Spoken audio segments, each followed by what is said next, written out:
Padre, en tu nombre leemos tu palabra, que seas tú enseñándonos, ministrándonos, hablando a nuestro corazón, a nuestro espíritu, avivándonos. Y el que le había entregado, viendo que era condenado, devolvió arrepentido las 30 piezas de plata a los principales sacerdotes y a los ancianos, diciendo: yo he pecado entregando sangre inocente. Mas ellos dijeron: ¿qué nos importa a nosotros? Allá tú.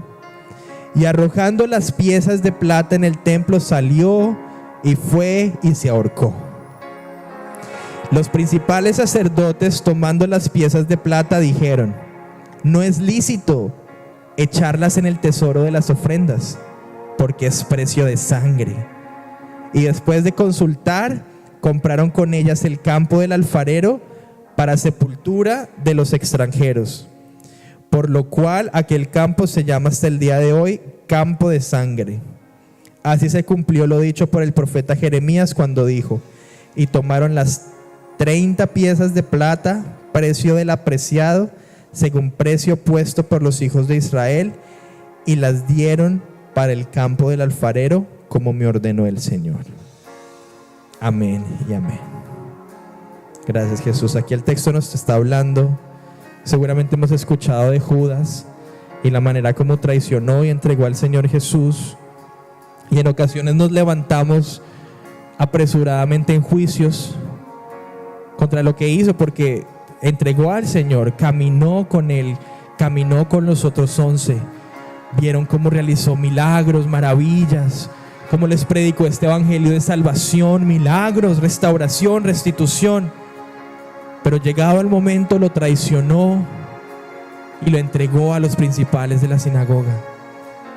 El precio que él recibió cuando él se arrepintió y vio lo que había hecho y cómo el Señor había sido condenado y cómo lo maltrataban y lo ultrajaban, él se arrepintió y fue y devolvió las monedas. Y aún los principales dijeron: no, eso no lo podemos usar. Ellos mismos sabían que ese dinero estaba manchado porque fue el precio que pagaron para matar al Señor Jesús, y ni siquiera ellos la utilizaron. Pero vamos a devolvernos un poco al caminar de Judas y de los discípulos con el Señor Jesús. Muy conocida la historia cuando el Señor está predicándole a la multitud y dice: bueno, pero llevamos acá ya 3 días, la gente tiene hambre. Los discípulos le dicen: Señor, mándalos a que compren, mándalos a que coman. Él dijo: no, dadles ustedes. ¿Qué tienen? Y se produjo la milagrosa multiplicación de los panes y los peces, y alimentó a los 5,000. Alimentando a los 5,000, sobró aún, porque es que ese es nuestro Dios. Es un Dios de abundancia y de sobreabundancia. Y sobraron hasta 12 cestas llenas de todo. Se comieron y se saciaron. Dice 5,000 hombres, no está contando a las mujeres, los niños. Seguramente había también hay perros, gatos, demás, siempre están ahí presentes. Entonces esta multiplicación excedió aún los 5,000 hombres. Y aún sobraron 12 cestas. Cada discípulo se llevó una, porque esa fue la gran multiplicación. Después de eso, el Señor fue a orar, y todas las personas que estaban ahí reunidas comenzaron a buscarlo, y fueron a las barcas y no vieron que se hubiera ido, y dijeron: ¿dónde está? ¿Dónde está? Y no le encontraban. Tomaron pues sus barcas y se fueron a buscarlo a Capernaum, y fueron y lo buscaron y lo hallaron. Y cuando llega la multitud a él y le halla, él les dice: bueno, vinieron, pero vinieron porque comieron de ese pan y se saciaron. Y ese momento de la enseñanza de Jesús, se puede decir, es la más valiosa revelación que le entregó a sus hijos. La más valiosa revelación que le entregó a su pueblo. Y lo curioso es que ¿saben quién estaba en esa enseñanza? Judas estaba en esa enseñanza, Pedro estaba en esa enseñanza, Mateo Jacobo, todos estaban en esa enseñanza. Todos los que le seguían. Y decía, ustedes vinieron no por señales, sino porque comieron del pan y se saciaron. Estaba hablando de los panes y los peces que él había multiplicado. Pero él les estaba diciendo, no trabajen en buscar ese pan y esa satisfacción. No se esfuercen, no se angustien por buscar ese pan y esos peces y esa satisfacción. Y ellos les decían, pero ¿qué señal nos das tú? ¿Qué señal veremos de ti? El Señor venía sanando, multiplicando, mostrando su poder, y aún así le decían, pero ¿qué señal nos das tú? Que has venido de parte de Dios. A nuestros padres se les dio señal, decían ellos. Y allá en el desierto venía el maná. Porque cuando el pueblo de Israel salió de Egipto y está en el desierto, decía, pero ¿qué vamos a comer? En Egipto nos iba mejor.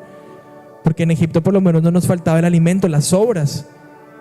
Y el Señor les envía el maná del cielo, y durante 40 años el maná sin interrupción venía sobre ellos.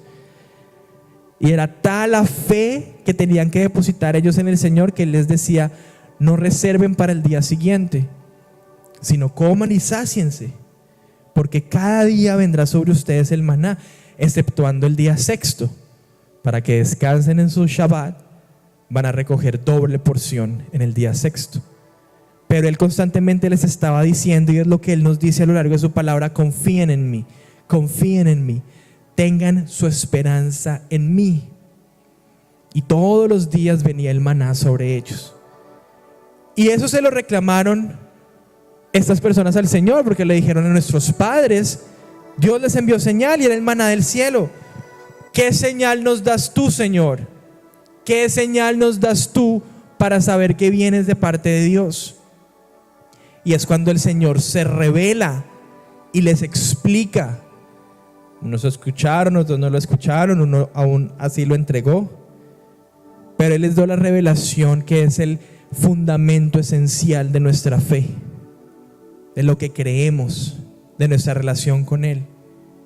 Y Él les dijo, no busquen ese pan para saciarse, no trabajen para ese pan para saciarse y ya. Cuando ustedes comen mucho y quedan llenos, uno dice, oh, quedé satisfecho, quedé ya saciado. Pero al paso de unas horas, eso se fue. Y Él les dijo, vuestros padres comieron de ese maná y murieron. Ellos se saciaron de ese maná y murieron. No trabajen por ese maná, no se esfuercen por ese pan para saciarse. Y el Señor se revela y les dice, yo soy el pan que descendió del cielo. En otras palabras, el Señor les estaba diciendo, en el desierto a sus padres se les dio la señal con el maná, que Dios estaba con ustedes. Pero para esta generación yo les digo, yo soy ese maná que envió el Padre. Yo soy ese maná que viene del cielo. Yo soy ese maná de vida eterna. Sus padres comieron de ese maná y murieron. Ustedes comieron de los 5,000 panes y peces que yo multipliqué y se saciaron, pero eso no les da vida eterna. Nosotros trabajamos y nos esforzamos, muchas veces con diligencia, con mucho esfuerzo, por ese pan para saciarnos, para darle de proveer a nuestros hijos, para dar alimento en nuestra casa. Pero ese alimento no es el pan de vida eterna. Y es lo que Jesús les decía a ellos: yo soy el maná del cielo. El pan del cielo es el que da vida al mundo. Jesús es el maná que descendió del cielo. Jesús es ese pan de vida. El que come de mi carne y bebe de mi sangre no morirá. El que come de mi carne nunca más tendrá hambre. El que bebe de mi sangre nunca más tendrá sed. Y ellos murmuraban y se asombraban y decían: este hombre, ¿de qué está hablando? ¿No es Él el hijo de José y María? Allá de Nazaret. ¿Cómo nos está diciendo que comamos de su carne? ¿Cómo nos está diciendo que bebamos de su sangre? Aún más, ¿cómo está diciendo que descendió del cielo? Si lo conocemos, nació de María, es hijo de José, y ahora está diciendo que Él descendió del cielo. Ellos murmuraban y murmuraban en contra de Él. Jesús decía: nadie viene al Padre, nadie viene a mí si el Padre no lo determinara así, si el Padre no se los diera, si el Padre no lo dijere. Y ellos estaban muy confundidos. Ellos esperaban, después de que estuvieron con Él en la multiplicación de los panes y los peces, y corrieron a buscarlos y se montaron en esas barcas para ir a Capernaum detrás de Él, esperaban un mensaje de salvación, esperaban un mensaje de restitución, o esperaban cómo el Hijo de Dios iba a vencer a los romanos, que era lo que finalmente ellos esperaban que el Mesías hiciera. Pero Él les dice: yo soy el pan que descendió del cielo. Mis hermanos, y esa es la palabra con la que vengo el día de hoy.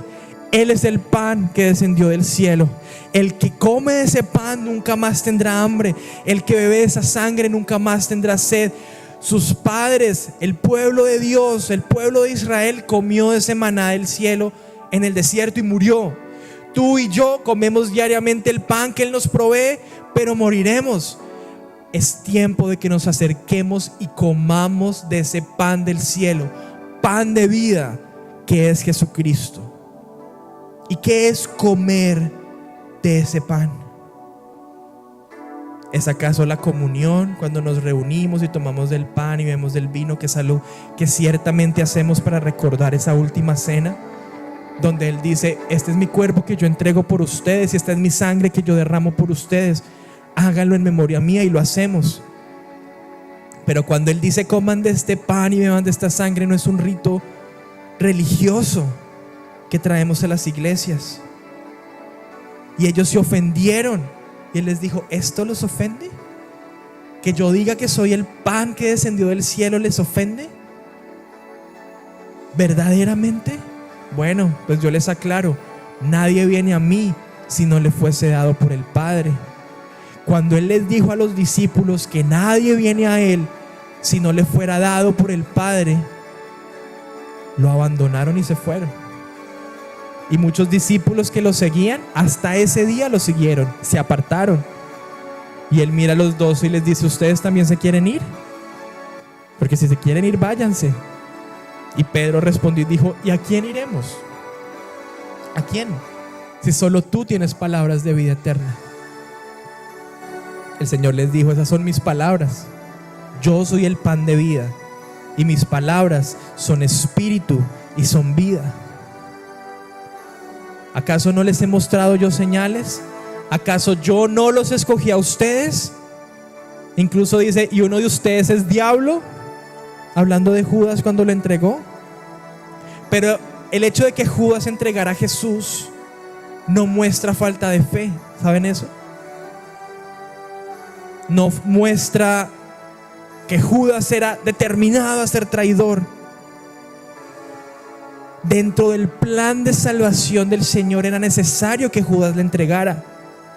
Y el Señor desde el principio supo que Judas lo iba a entregar. Y lo amó, y lo bendijo, y lo recibió en su grupo, y lo recibió en su familia.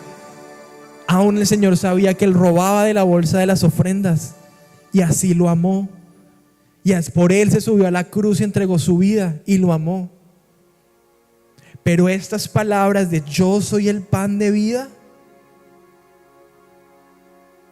son las que Judas no recordó. Y mis hermanos, Judas no fue el único que traicionó al Señor Jesús, porque Pedro lo negó, porque todos lo abandonaron cuando fue entregado. Todos lo abandonaron cuando iba a ser crucificado. Se puede decir que todos lo traicionaron.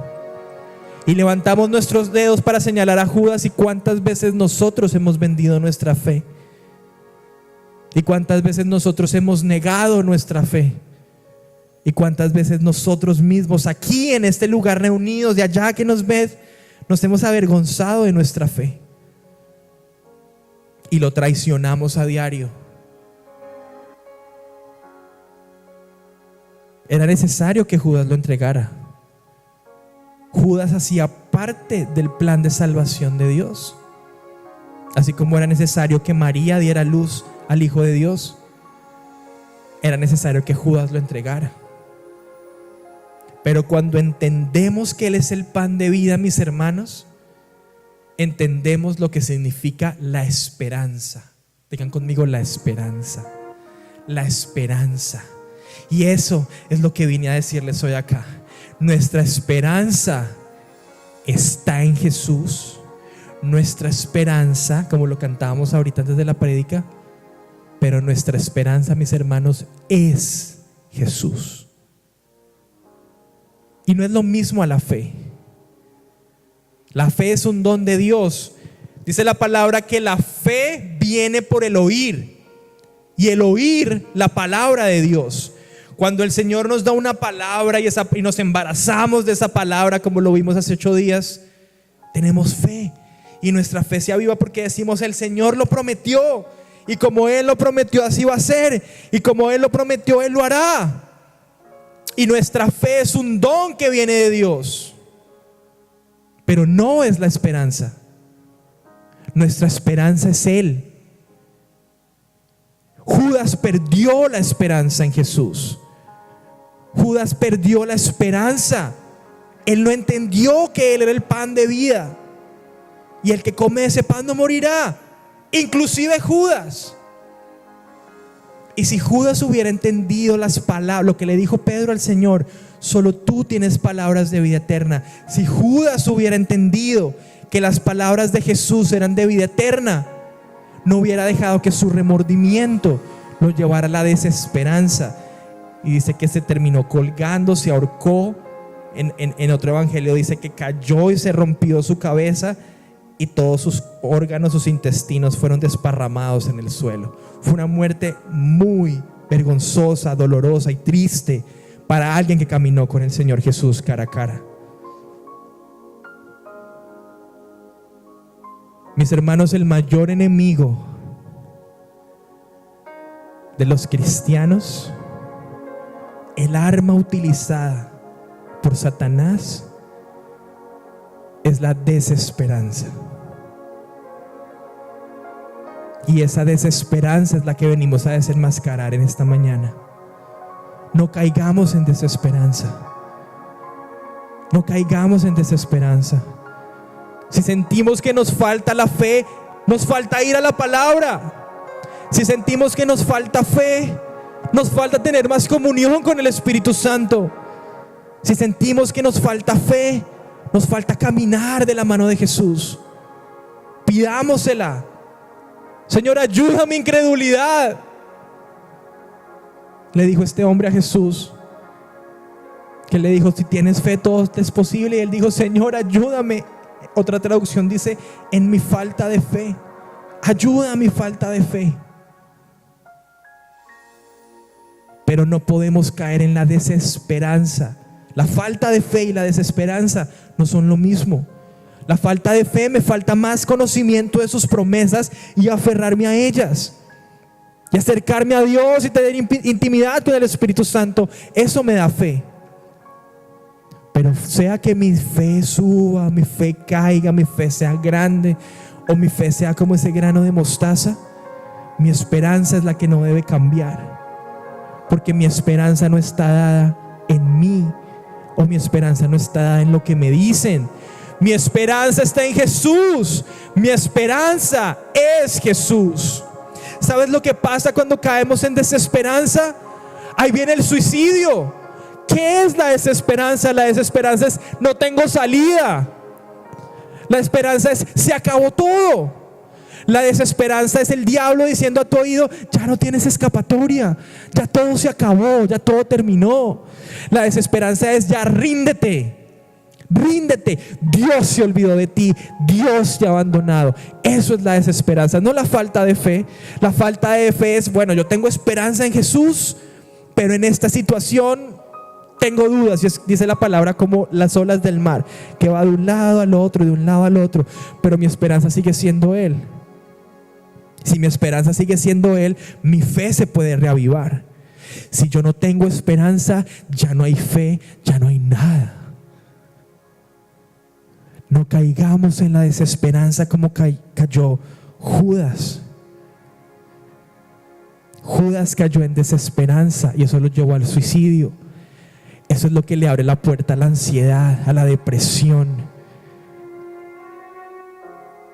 a la falta de autoestima. ¿En dónde está puesta tu esperanza? ¿Qué o quién es tu esperanza? Y si tú dices, pastor, yo no tengo esperanza ya en nada, es tiempo que lo hagas a Él tu esperanza. Es tiempo de que comas de ese pan de vida eterna. Es tiempo de que bebas de esa sangre de vida eterna. Es tiempo que hagas de Jesús tu esperanza viva. No estoy hablando de fe. ¿Qué fe podemos tener si nuestra esperanza no es Jesús? No estoy hablando de un rito religioso, ni de un pensamiento positivo, ni palabras positivas. Y mis hermanos, repitan frases positivas todo el día y eso les dará paz y tranquilidad. No, nada de este mundo nos trae la paz que sobrepasa todo entendimiento. Nada de este mundo nos da esperanza, ni palabras de vida eterna, como dijo Pedro. Eso era lo que se refería a Pedro cuando le dijo: ¿a quién iremos si solo tú tienes palabras de vida eterna? Pan de vida, Jesucristo. El maná que descendió del cielo. Pan de vida, Jesucristo. Mis hermanos, no caigamos en desesperanza. No caigamos en desesperanza. Sansón cayó en desesperanza cuando Dalila usó su persuasión para saber cuál era el secreto de su fuerza. Y dice la palabra que se afligió su corazón porque él amaba a Dalila. Y ella utilizó eso para manipularlo. ¿Cuántas veces el mundo nos manipula para caer en esa desesperanza? Y ponemos nuestra esperanza en ídolos, ponemos nuestra esperanza en mentiras vanas. Y cuando se levanta ese velo nos damos cuenta que estamos solos. Y es cuando viene el suicidio. Es una de las consecuencias de la desesperanza, porque no tengo salida, porque lo he perdido todo, porque ya nada tiene sentido. Y viene una muerte natural, pero lo más grave, mis hermanos, es que viene una muerte espiritual a causa de la desesperanza. Proverbios 13 dice: cuando se pierde la esperanza se debilita el corazón. El corazón se debilita cuando se pierde la esperanza. Lo que pasó con Sansón. Y Sansón era nazareo. Nazareo quiere decir que desde el vientre de su madre era consagrado para Dios. Él no tomaba vino ni sidra, ni se rapaba su cabeza, como señal de su consagración a Dios. Juan el Bautista fue nazareo. Por eso desde el vientre de su madre fue consagrado al Señor. Y cayó en desesperanza. ¿Sabes lo que pasó con Saúl? Cuando Saúl vio que Jehová se había apartado de él, y cuando Saúl supo que el Espíritu de Dios ya no estaba con él, fue a consultar a una adivina y dijo: llévenme con alguien que tenga espíritu de adivinación. Él estaba en desesperanza. Ya lo perdí todo. Ya Dios se olvidó de mí. Ya no tengo salida. Vamos a Satanás. Eso es lo que trae la desesperanza, mis hermanos. Ya no tengo salida. Vamos a Satanás. Por eso él dijo: yo los escogí a ustedes y uno de ustedes es diablo. Fue el que cayó en desesperanza. No el que lo traicionó. Todos lo traicionaron, pero solo uno cayó en desesperanza. Los otros se arrepintieron, fueron llenos del Espíritu Santo y llevaron la obra. Si Judas no cae en desesperanza, él hubiera estado en el aposento alto, hubiera recibido al Espíritu Santo, hubiera salido a conquistar naciones y hubiera sido un apóstol ungido del Espíritu de Dios. Judas, lleno del Espíritu Santo, pero cayó en desesperanza. Él tiene planes para tu vida y de bendición y para ungirte y llevarte a conquistar naciones y derribar gigantes y montañas en el nombre de Jesús. No caigas en desesperanza cuando viene el momento difícil. No caigas en desesperanza cuando llega la duda. No caigas en desesperanza cuando vienen los dardos de Satanás. Mantente firme, mantente firme. Y si te falta fe, pídesela a Dios. Y si te falta esperanza, eso es una alarma roja, mis hermanos. Inclina tu cabeza, póstrate y di: Señor, tú eres mi esperanza. No pierdas la esperanza, no caigas en desesperanza, no pienses que Dios se olvidó de ti. Él mismo es tu esperanza. Es la diferencia con la fe. La fe es que Él lo prometió, entonces yo lo creo. Tengo certeza de lo que espero y convicción aún de lo que no veo. Pero la esperanza tiene un nombre, mis hermanos. Uno solo.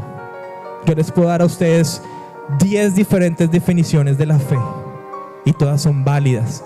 Y la fe es necesaria en la vida de todo creyente, porque sin fe es imposible agradar a Dios. Imposible.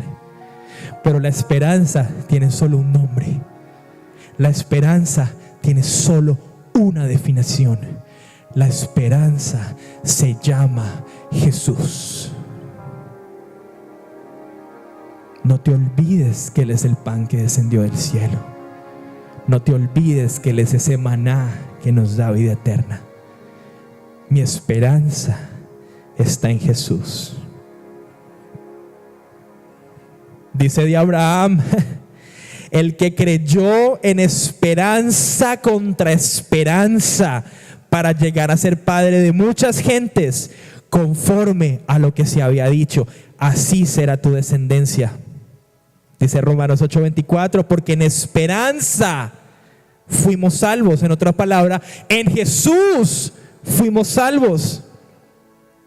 Pero la esperanza que se ve no es esperanza, porque lo que alguno ve, ¿qué ha de esperarlo? A Jesús no lo hemos visto, pero lo amamos. En medio de nuestras tribulaciones tú puedes decir: pero yo no veo a Jesús. Pero espera en Él, espera en Él. Esperar no es solamente con el reloj esperando. En inglés hay dos palabras diferentes, está hope y está wait. Wait es cuando tú literalmente esperas sentado mirando el reloj. Hope es cuando tú tienes tu esperanza depositada que Él hará algo, que Él hará algo. Quizá necesito avivar mi fe porque no tengo una palabra que viene de Él, pero no importa, yo en Él voy a esperar. Dijo Job: aunque Él me matare, yo en Él voy a esperar. Esa es la esperanza. Aunque lo pierda todo, aunque no haya vacas, no haya ganado, no haya ovejas, no haya provisión, aunque mi tierra entera se haya secado, yo en Él voy a esperar y Él mismo será mi salvación. Eso se llama esperanza contra esperanza. Eso se llama Jesús es mi esperanza. No caigamos en desesperanza, iglesia, porque cuando caemos en desesperanza como Judas, lo perdemos todo. Porque las cosas que se escribieron antes para nuestra enseñanza se escribieron a fin de que por la paciencia y la consolación de las Escrituras tengamos esperanza. Romanos 15:4. Y todo aquel que tiene esta esperanza en Él se purifica a sí mismo, así como Él es puro. Jesús es nuestra esperanza y Él purifica nuestras almas. Primera de Juan 3:3. Dice Primera de Pedro 1:3, una de las palabras por las cuales este ministerio nació. Dice: bendito el Dios y Padre de nuestro Señor Jesucristo, que según su grande misericordia nos hizo renacer para una esperanza viva por la resurrección de Jesucristo de los muertos. Amén y amén.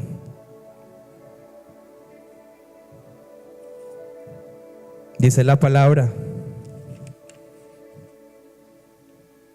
Primera de Corintios 13:13, y permanece en la fe, digan conmigo, la fe, la esperanza y el amor. De estos tres, el mayor es el amor. Permanece en la fe, permanece la esperanza, que es Jesús, y permanece el amor. Es tiempo de que tomemos una decisión, iglesia, y recuperemos ese lugar en nuestra vida, en nuestro corazón, en nuestra mente, en nuestro espíritu, que debe ser ocupado por Él. Él es nuestra esperanza en medio de cualquier tribulación. Él nos da la fe, Él nos da el amor, Él nos da los frutos del Espíritu Santo, porque nos ha dado al Espíritu de Dios. Pero Él es nuestra esperanza, que cuando el barco se esté moviendo de lado a lado, si te falta fe, que no te falte esperanza. Aunque contra mí se levanten guerras, yo estaré confiado. Una cosa he declarado a Jehová, y esa buscaré, que esté yo en la casa de Jehová todos los días de mi vida, para contemplar su hermosura y santidad.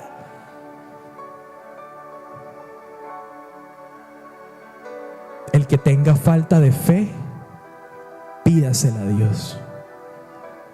Pero para pedirle a Dios hay que tener esperanza en Él. No podemos perder nuestra esperanza, mis hermanos. Aunque tenga una pistola en mi cabeza, en ese momento la fe se puede desvanecer totalmente. Pero nuestra esperanza está puesta, esperanza contra esperanza, en Jesús. Y para terminar este tiempo, mis hermanos, hemos hablado en las últimas enseñanzas como Él, cada mañana al salir el sol, y este es un compromiso que yo hago delante de Él. No sé quiénes de ustedes se quieran sumar conmigo y decir: yo también quiero hacer este voto delante de Él, este pacto. Sabemos como cada mañana al salir el sol, Él nos da nueva misericordia, nuevo favor, nueva bendición, nueva gracia. Todas las mañanas son nuevas sus misericordias con nosotros. Bueno, hagamos hoy un pacto con Él y digámosle: Señor, todas las mañanas tú me das tu misericordia, tu favor, tu bien y tu gracia. Yo te doy mi esperanza.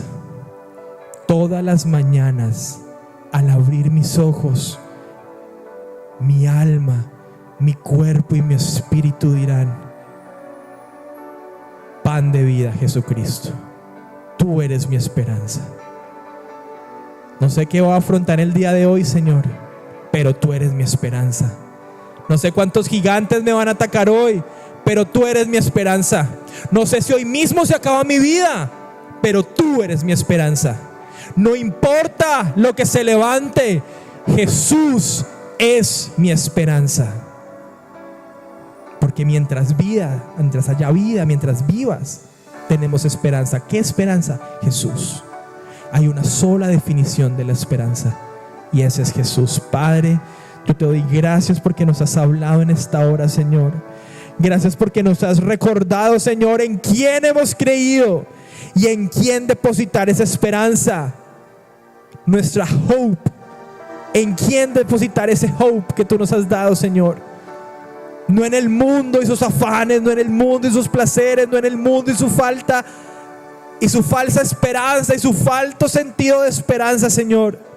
La esperanza es una sola. La esperanza eres tú, Señor. Ayúdanos en nuestra falta de fe. Ayúdanos, Señor, aún en la incredulidad. Y haz multiplicar los dones del Espíritu en nuestra vida. Pero que no nos falte la esperanza jamás. Que no caigamos en desesperanza como cayó Judas. que no caigamos en la desesperanza, Señor. Y yo te pido que tú bendigas a tu iglesia, Señor, y los guardes de todo lo que los guardas todos los días, Señor. Te pido que los guardes de la desesperanza en el nombre de Jesús. Guárdalos de la desesperanza, Señor, en el nombre de Jesús. Levanta allí tus manos y vamos juntos a decirle: Señor, yo te busco. Señor, yo te anhelo. Señor, yo te necesito y yo te amo. Levanta allí tus manos, cierra tus ojos y vamos a cantarles todos: Señor, yo te busco, yo te anhelo, yo te necesito y yo te amo. Gracias, Señor. Vamos a adorarle en esta hora. Vamos a adorarle todos juntos. Ponte allí de pie, levanta tus manos, cierra tus ojos. Si nos ves desde tu casa,